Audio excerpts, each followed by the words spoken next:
So just to recap where we are in the week, on Monday, we introduced this practice of this dayenu practice of experiencing each moment, each breath, each experience as sufficient in and of itself, without noticing the mind moving towards searching for something more, something better, wondering what the next thing will be, and instead trying to very much stay in the present moment as best we can, or bring the attention and our awareness to the present moment, which can't be other than what it is. Nothing can be changed in the present moment. So the practice really is about just noticing what is true in the present moment and experience a sense of fullness in that moment. Dayenu, it is enough. The mantra for that practice could be, I am enough, I have enough, this is enough, right as it is. Yesterday, we took that practice and directed it, or brought it into practice vis-a-vis ourselves, kind of a radical acceptance of our bodies and ourselves and our lives just as they are, imperfect though they may be, practicing radical acceptance and gratitude for being who we are and for our lives, practicing the same towards another, imperfect though they may be, and practicing towards life in general as it may be. And today we're going to engage in a little bit of practice of allowing our blessings to catch up with us. In other words, allowing gratitude to arise on its own without effort on our part. So that brings us back to our main imagery for the week, which is the image of resting on perfectly still waters, me menuchot, in the words of Psalm 23, still waters. So let's just begin for a few minutes by getting in our canoes or kayaks or rowboats and going out together into the middle of that perfectly still lake. You can close your eyes, you can soften your gaze, or you can bring your awareness inward, away from the screen, away from whatever might be distracting you. Just allow yourself to get into that vessel. And again, a day in which there is no breeze, no movement, everything is perfectly still, the temperature perfectly comfortable against our skin. And with just a few strokes of the oar or the paddle, since the water is so still, we just glide out into the middle of that lake. Imagine that.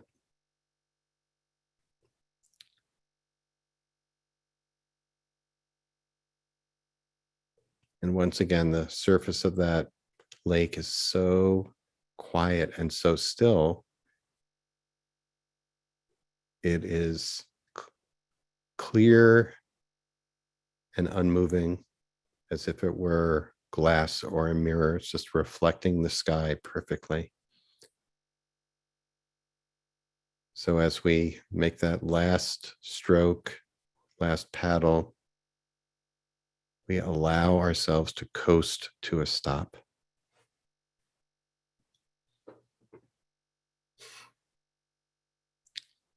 We're breathing.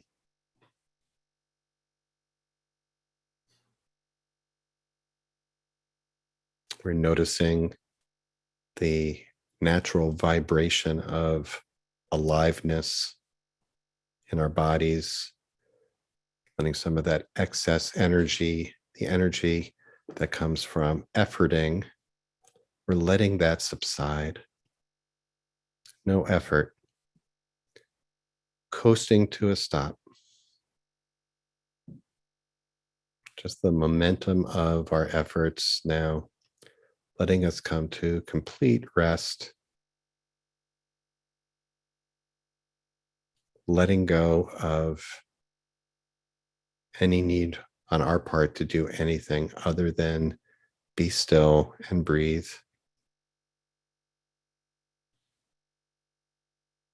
And let's rest together on this still lake for a few minutes just to begin our practice. And if you're moved,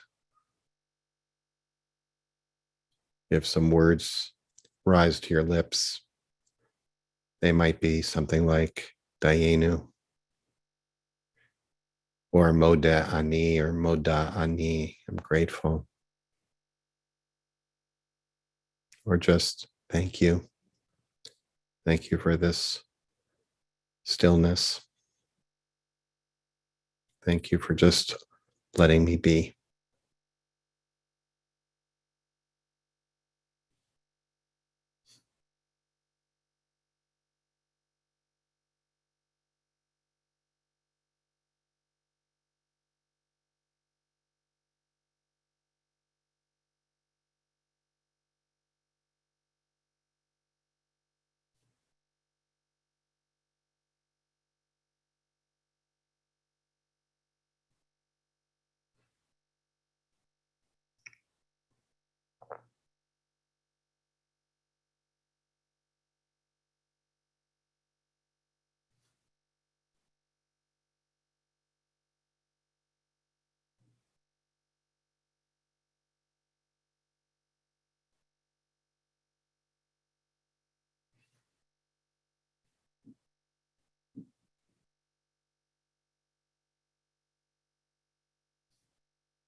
Just sitting on the lake, not moving at all, and allowing the stillness in our environment to penetrate, to permeate our body, allowing it to bring ease, softness, spaciousness, allowing us to breathe a little bit more easily, a little bit more naturally, and a little bit more deeply.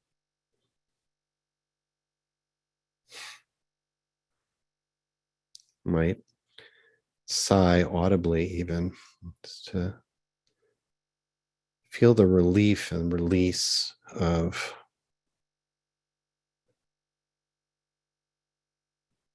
being free from any sense of urgency,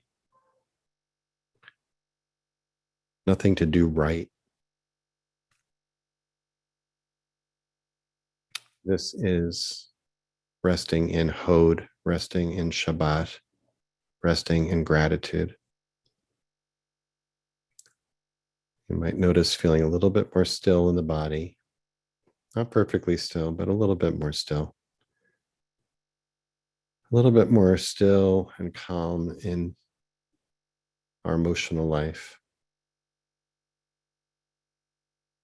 You might notice that sloshing bowl of water in the mind that's splashing around. The bowl is a little bit more still and settled, and the water is settling as well, so that the stillness and flatness of the water around us matches the flatness and stillness of that water in the mind and in the spirit.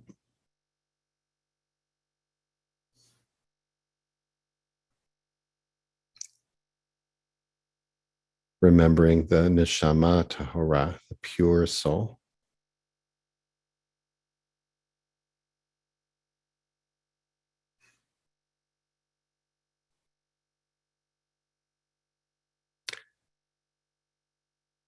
You're invited just to stay with that practice, and I'm going to share some words from Torah and a teaching from one of the Hasidic masters.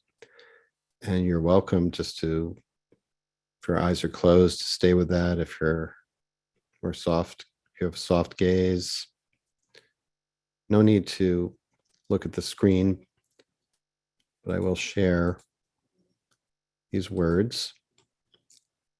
First, words from the book of Deuteronomy, chapter 8.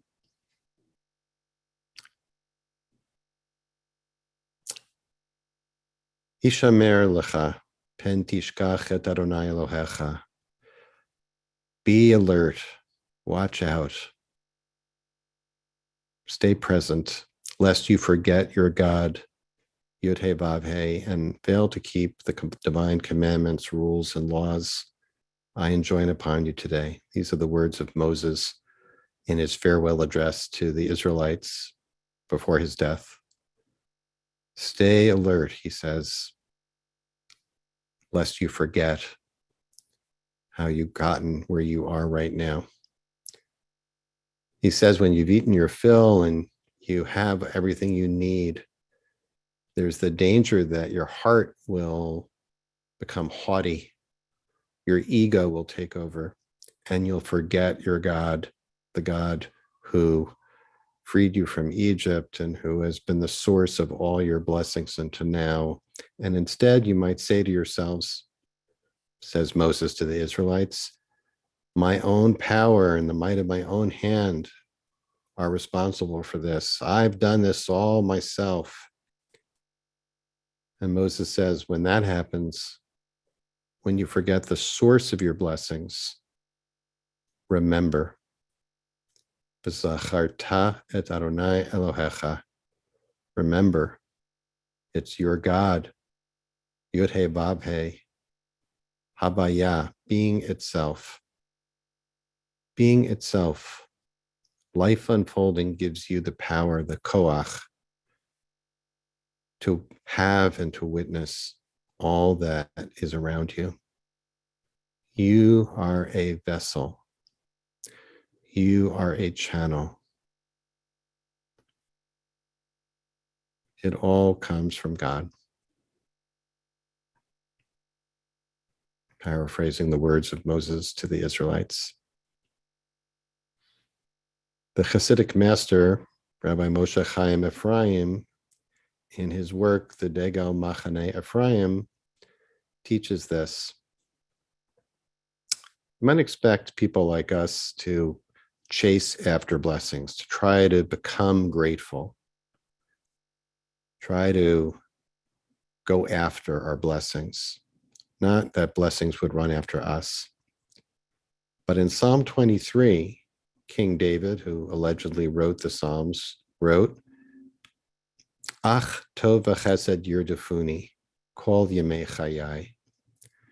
Surely goodness and mercy, goodness and love, tov v'chesed, shall pursue me all the days of my life, and I shall dwell in the house of Yud He Vav He forever. The Degel Machane Ephraim says, sometimes we run away from the good.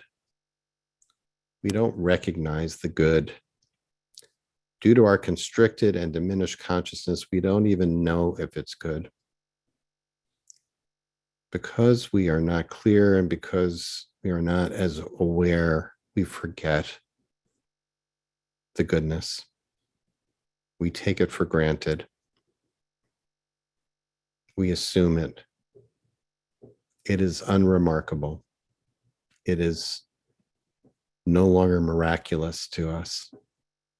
It becomes mundane. We take credit for it. And that's why King David in Psalm 23 put it this way, Ach tov v'chesed yirdefuni. May goodness and love pursue me. Let them run after me and overtake me, even when I don't know how to pursue them myself. So as we sit here on our perfectly still lake together, we can sense each other sitting in our own canoe or kayak, not speaking, just sitting here on a perfect day without a breeze.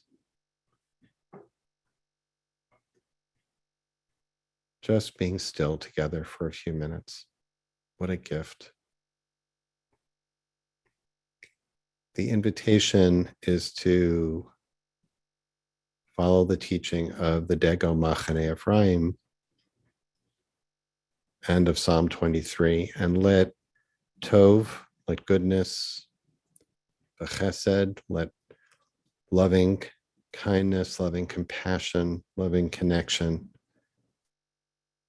Let them arrive without effort on our part. Just be still and let them catch up. See if you can experience goodness and chesed wicking up from the ground through your body so that you are permeated, saturated with tov chesed, where you become part of that stillness, the stillness of the lake, the stillness within.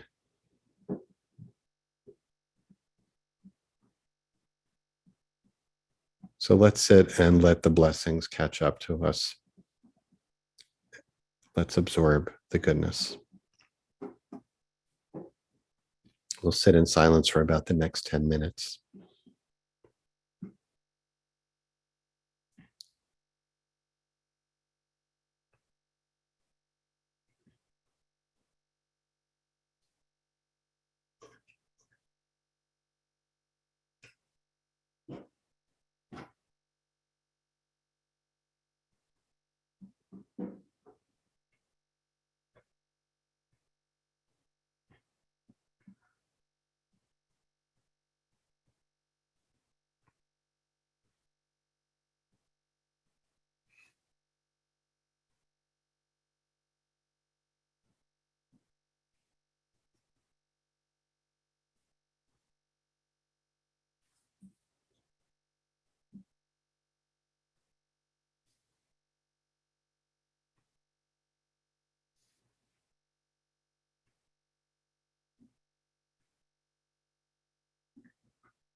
If the mind is restless,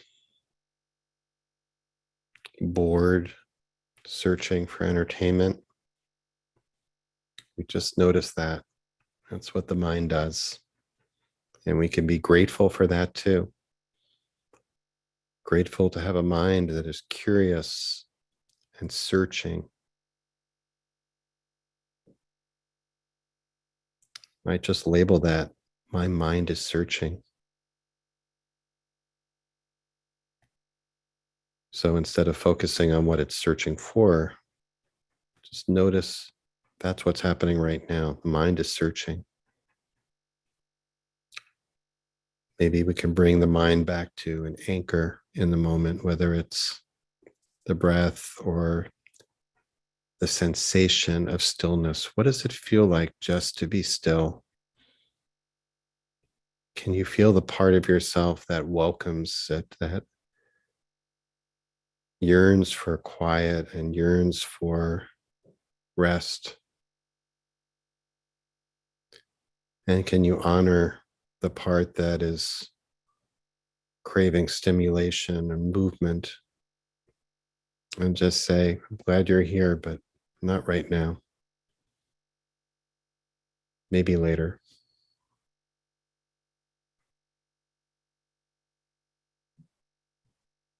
Staying with my friend David Brunetti's instructions, which I offered on Monday. Now, here, this, yes, perfect, thank you.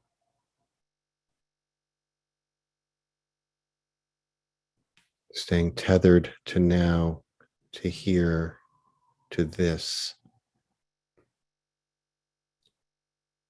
Saying yes to everything.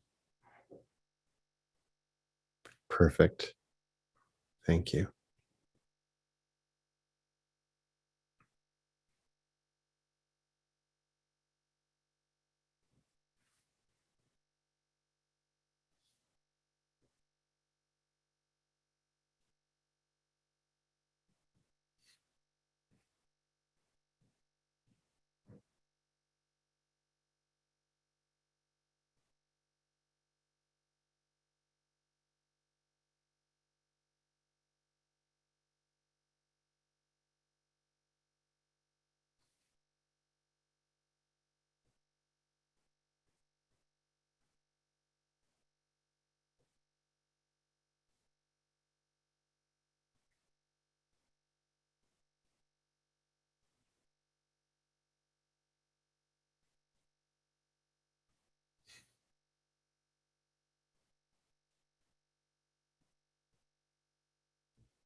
Moshe Rabbeinu, Moses, our teacher, reminds us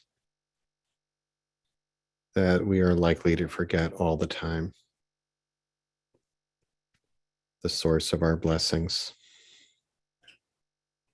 We are likely to take them for granted. We are likely to give ourselves credit for them. And when that happens, he says, just wake up and remember. Remember where all the goodness comes from. And just in the words of the Dego Machne Ephraim, just pause and let them catch up. Remember that you can be a conduit, a vessel, a channel for goodness and blessing in this world. Just let them flow through you. Let them rise up within you. And let them flow out of you in your words and actions.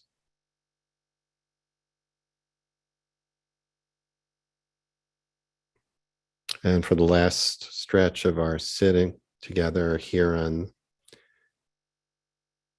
our still lake, Mei Menuchot, I'll share some words from the poet Billy Collins about recognizing the miraculous in the mundane. Billy Collins writes, I pick an orange from a wicker basket and place it on the table to represent the sun. Then down at the other end, I place a blue and white marble, which becomes the earth. And nearby, I lay the little moon of an aspirin.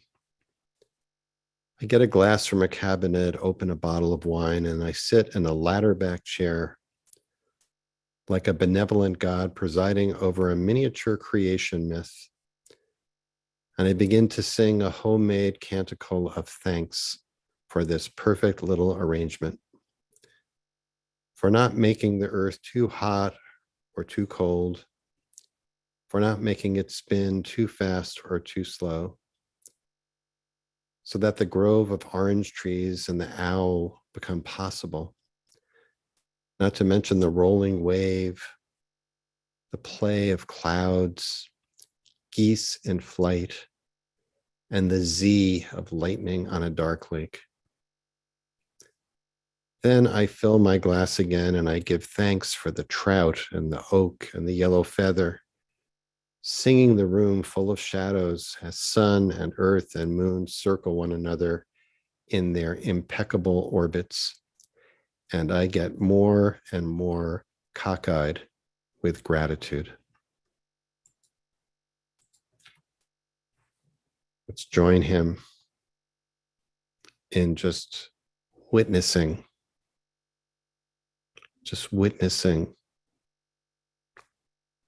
the miracle of this moment and this moment and this moment.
As we begin to come to the close of our set,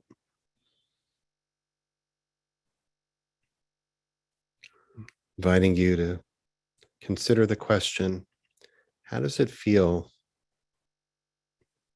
to be enough just as you are right now? How does it feel in your body to be enough? How does it feel in your body to consider in this moment that you have enough? You need nothing else. How does it feel for it to be enough just to receive a breath and to gently exhale it in return? How does it feel to receive a gift without asking,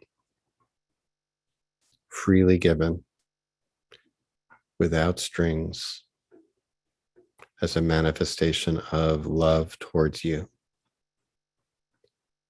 Can you allow yourself to receive and absorb that goodness and that love?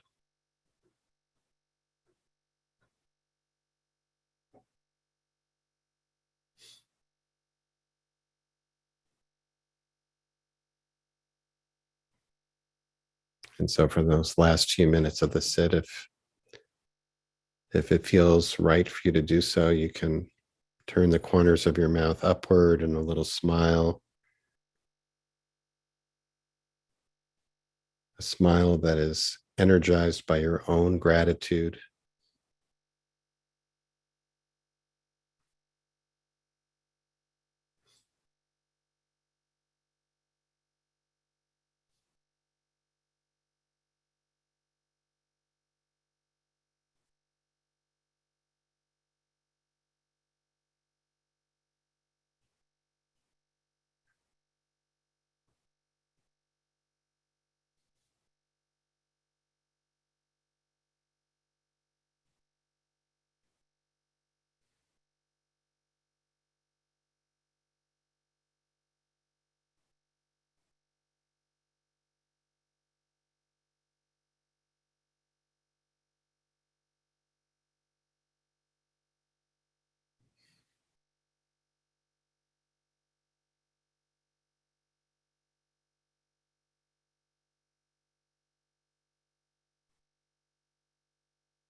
As we bring our sit to a close, prepare to take up our paddles and oars to go back to shore. Just take a moment for a final breath or two to absorb that stillness. Take it and bring it with us into the rest of our day. And if you're comfortable, just a bow of gratitude towards each other, towards the one who's the source of our blessings. If your eyes have been closed, just release your eyelids and let them flutter open, and rub your hands together. Begin to come back together.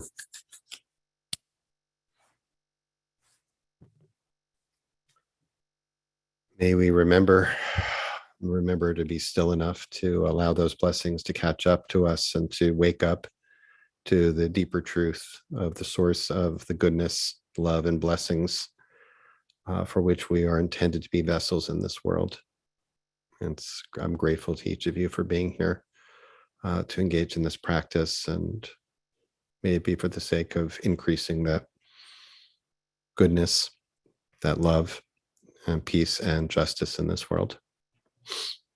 And friends, we seal the practice we do each day with an opportunity for any of you who are in mourning, or if you have a yard site, or if it's your custom to recite the Kaddish, to do so. You can put the name or names of those you're honoring in the chat box now.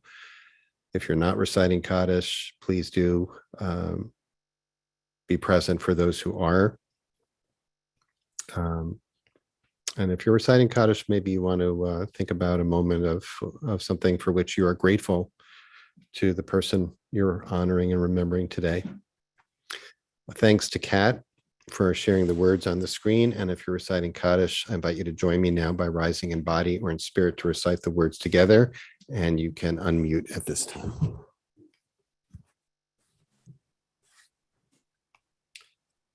Yitkadal, Yitkadash Shmei Rabba, Amen. Yama Divra Hiru Hayim Yehem No man phone. Israel Heshme Rabba Mabora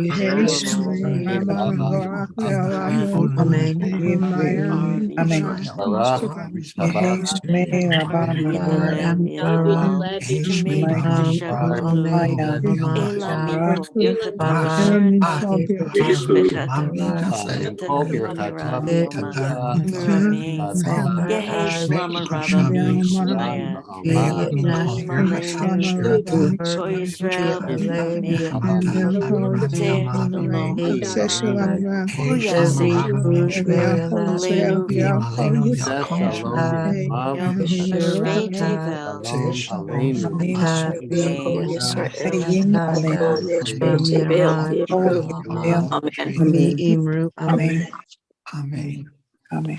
Finish. Friends, thank you so much for joining us for this opportunity to practice gratitude together today. And we'll continue on the same theme tomorrow. Looking forward to getting back on the lake with you. And we'll wrap up on Friday, of course. Sitting into Shabbat on Friday will be essentially, although it will be a new week of the Omer, it'll be the beginning of week 6, the week of Yesod.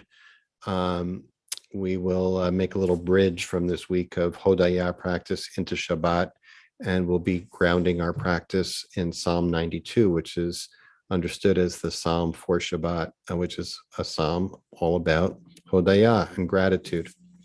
We want to thank the Levitt Levers family for sponsoring our practice today, and loving memory of Frederick Levitt, Zichrono Libracha. Thank you so much for supporting our practice. Just a reminder, all the sessions are live streamed on our YouTube channel, and the recordings are posted there as well. So if you miss any or you'd like to revisit, of course, you're welcome to do so. And for the next 13 minutes or so. You're welcome to stay with us. And if you would like to continue to sit on the lake, you're welcome to do so. Use our time and the space for doing so. If you have a question about anything that I shared, I'm happy to try to respond to that. If you'd like to share any reflections on your experience, what it's like to not chase after blessings, not have to make effort to experience blessing, but just other than simply to slow down and be still, be present, and allow them to catch up. Very, very happy to respond to those or read those. Yeah, Mir is saying she was reminded of Naomi Shemer's "I'll call Ela al Hamar v'Hamatok" of the bitter, the sweet, expressing gratitude for everything. And I thank you for mentioning that. I was thinking earlier this week, I'm not sure where or when in the meditations that also came up for me. It's a song that my wife used to sing to our kids when they were very small as a good night song. And I think what I like about bringing this into mindfulness practice is that to some extent, whatever extent it's possible, it takes out the judgment about what is matok, sweet, and what's mar, what's bitter. That what is happening in the moment really is transcends those categories. It just is what's happening right now, and can let go of that judgment of, is this good? Is this really good? Is it terrible? Is it meh? Is it can shut off that part of consciousness a little bit, or let it subside or move to the background, and just and we emerge into a very different place, kind of a judgment-free zone of just recognizing what's true, letting go of that judgment, ideally doing it with a lot of curiosity. In some traditions known as beginner's mind, and in our tradition, the Jewish tradition, known as hitlamdut, adopting the stance of just being open, spacious, curious, letting go of judgment, where distinctions, being non-reactive, just being present, as is sometimes described in mindfulness practice, being flush with our experience, having our awareness be really fully present. In Jewish theology, some might describe this as dveikut, word that means cleaving. Devek is glue in modern Hebrew. So it's adhering to the present moment fully, 100%, all there. And that is really, I think, the gestalt of Hod this week. And that's why I really, I'm drawn to this image of the still lake, of the still waters, externally and internally. All right, I'm gonna browse through, see if there are any questions. Well, thanks so much for these kind words, for which I am grateful.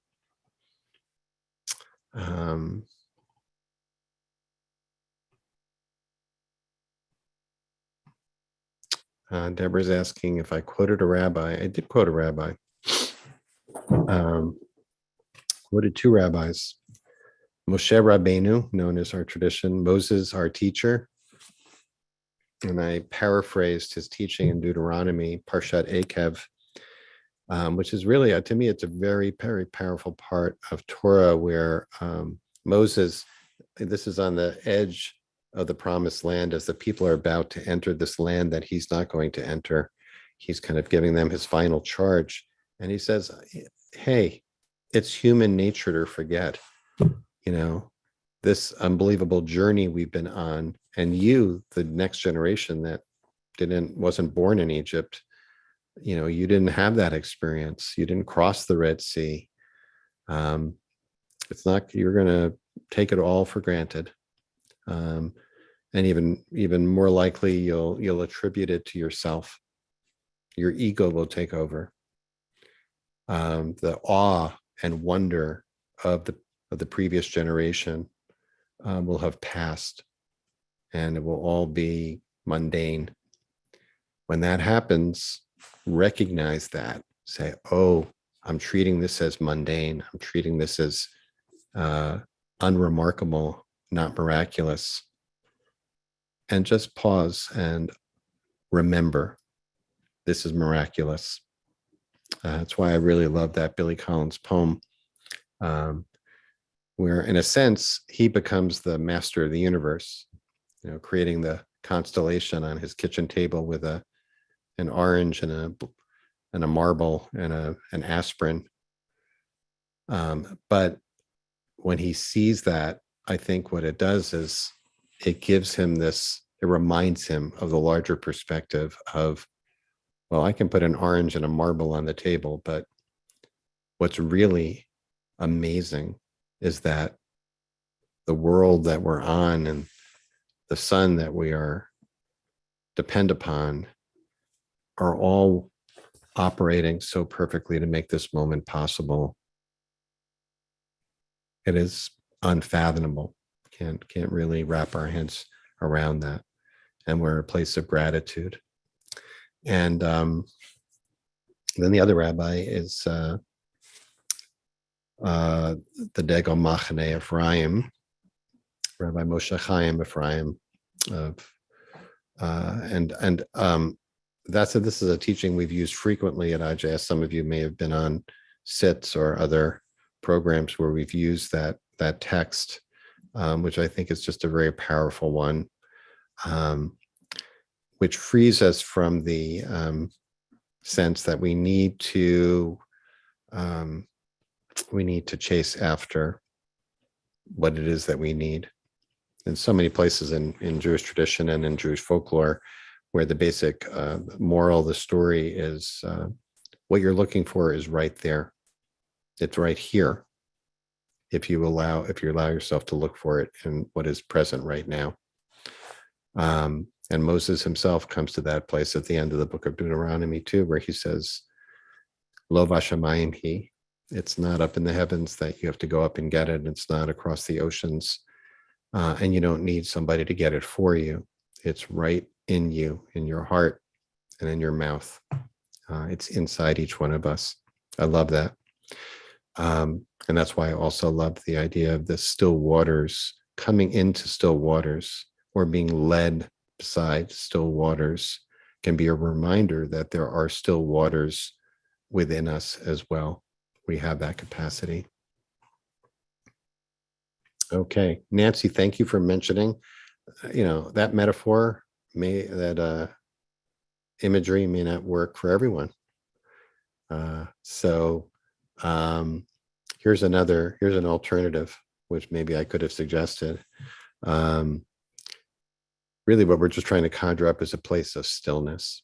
So that place of stillness could be any place you have been in the world or in your life that you experienced as such. Could be out in the desert, for example, the Southwest, or if you've been in Israel at Machtesh Ramon or in the Negev. Machtesh Ramon, this enormous crater, just a place of quiet and stillness. So feel free to substitute if you're not a fan of lakes or water, or if you get seasick. Forest, thank you, Michael. And please throw in any other settings that you think might be helpful.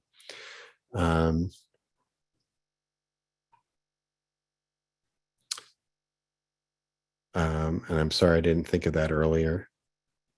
I guess I assume everybody loves being on the water like I do. All right, friends. Just going to see anything else. Cruise. A cruise. Cruise sounds good. I've never been on a cruise.